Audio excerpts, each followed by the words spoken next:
कुछ बोलोगी भी कि बस ऐसी ही सबको घूरती रहोगी? लेकिन छोटी देवरानी कुछ नहीं बोलती। अगले रोज, अच्छा तो मैं चली दूसरे बंगले में। यहाँ सब आप लोग आराम से खुशी खुशी रहो अपनी नई बहू के साथ। रीना का पति कहता है, लेकिन मैं अपना घर माँ पापा को छोड़कर कहीं नहीं जाऊंगा, ये तो पक्की बात है। तो ठीक है ना, आप रहो, मैं और बच्चे तो जाएंगे। कौन रहेगा यहाँ सर्कस में? छोटी देवरानी बोल पड़ती है, दीदी आप इस घर को और घर के लोगों को ऐसे नहीं कह सकती। हाँ रीना भाभी, छोटी भाभी सही कह रही हैं। तभी ससुर जी आते हैं। बड़कू बेटा, अपनी बीवी को लेकर जाओ दूसरे बंगले में, हम लोगों के लिए छुटकी बहू है।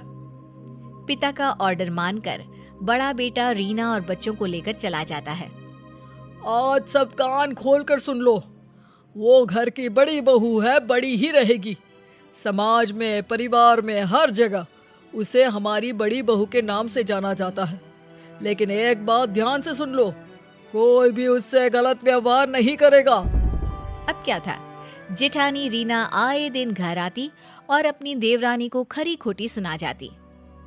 इन लोगों को जो तुम बहुत अच्छा समझ रही हो ना, अरे मैंने कैसे कैसे 5 साल काटे हैं मैं ही जानती हूँ। अरे मैं तो कहती हूँ तुम भी इन लोगों को मुंह मत लगाना। देखिए दीदी, अभी तक तो मेरे साथ सब ठीक है, जब कुछ होगा बुरा तो बता दूंगी।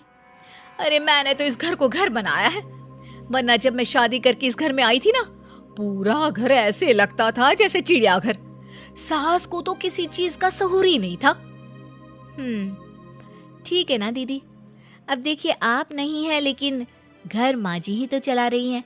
मैं तो वही करती हूँ जो वो कहती हैं। अरे एक बात और, बुढ़िया ना बहुत गहना रखी हुई है। अब मैं तो यहाँ हूँ नहीं, तुम ही देखना कहीं ननद ही सारा गहना ना चंपट कर दे।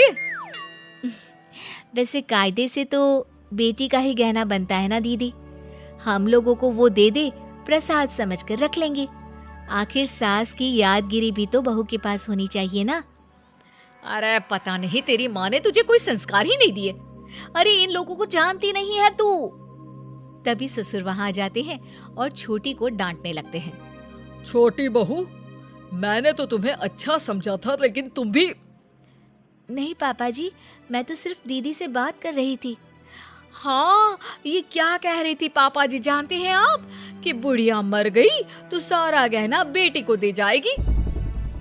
मैंने कभी नहीं सोचा था छोटी कि तू भी ऐसी निकलेगी। तभी वहां सास और ननद आ जाते हैं। छोटी बहू दोनों को देखकर डर जाती है कि सास कहती है, नहीं नहीं, हम लोगों ने दोनों बहुओं की बात सुनी है।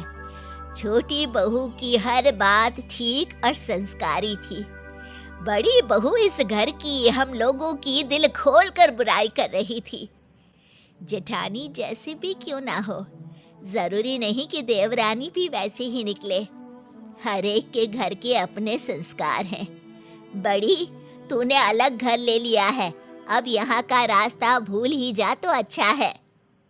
छोटी सास की बात सुनकर चैन की सांस लेती है। उम्मीद है कि आपको हमारी ये कहानी पसंद आई होगी। कृपया हमारे चैनल को सब्सक्राइब करें और सभी अपडेट्स के लिए बेल आइकन जरूर क्लिक करें। और हाँ, वीडियो लाइक और शेयर करना मत भूलिएगा। Bye bye.